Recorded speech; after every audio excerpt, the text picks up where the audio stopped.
Why marriage counseling or marriage therapy often really fails and can even make things worse for someone who's in a relationship with a dismissive avoidant partner.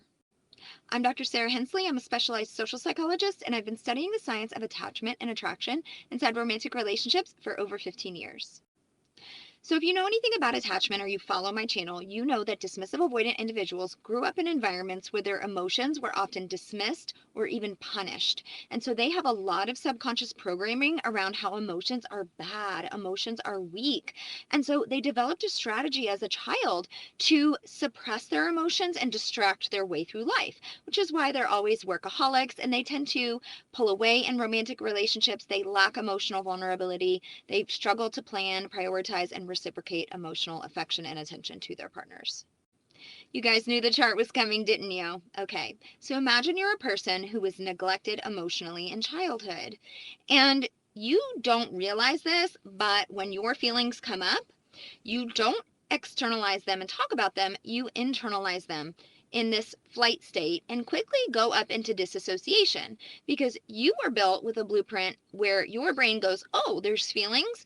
That's too unsafe. We don't do those. So let's pull the plug between you and your emotions and distract into something else. This is a freeze state. So when dismissive avoidants enter therapy, what are they asked to do?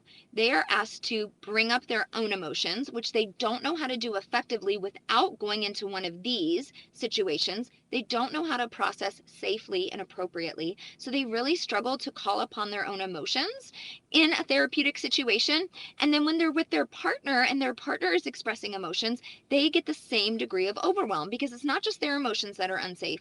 The emotions of other people are also unsafe. So they go into flight and freeze. And after studying the brain as long as I have, any psychologist worth their salt would agree with me when I say, you can't learn here. You can't learn here. We know this about kids in school who are chronically dysregulated, kids who have had trauma, kids who have different disorders, ADHD or, cognitive disorders, whatever. They can't learn here. And a primary strategy that a lot of therapists use is to simply say, hey, these are the dynamics and provide lots of understanding. And then, hey, DA, this is what you should do. You should actually not be here. You should just override these responses. Actually, they don't tell them to override those responses. They just kind of assume that they should or don't even understand that the DA is having them to begin with, and then act like they're here where they can be curious, open, compassionate, and mindful. And they tell them, go have these hard conversations, use these tools during conflict. They can't even get to square one because they're here and here. It's like having a car with no gas. And then the therapist is telling you what route to take. The car has no gas in it. Why are you telling them where to go when the car doesn't even have gas?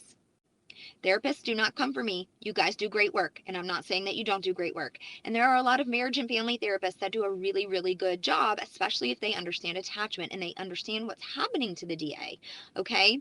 But a lot of therapists just don't. And so you're putting the DA into the very situation that is causing them to go into their trauma response, and they just can't learn. That is why they never change. There's no gas in their car. And so what I've done is I've designed a hybrid group coaching program where my DAs thrive. Like, I am talking, they are in their element. It is logical, it is planned, it is rational, it gives them step-by-step instructions. They do not have to actively call upon their feelings or hear their partner's feelings inside of the group. They can learn in little bits, in little chunks that are not overwhelming to them. They can sit with it, they can process it, and then their brain takes it in and they start to make changes because I'm not putting them in this situation. Okay? In my groups, they get to be here where they can learn. Okay? Where they don't feel criticized, they don't feel attacked, they're not having to have an overwhelm of emotion. And I created my program specifically so that DAs would do good and change and do the work and gain the capacity and they have gas in their tank. If you would like to learn more about this program, reach out to me at my website, thedatingdecoder.com. I'd be happy to give you more information.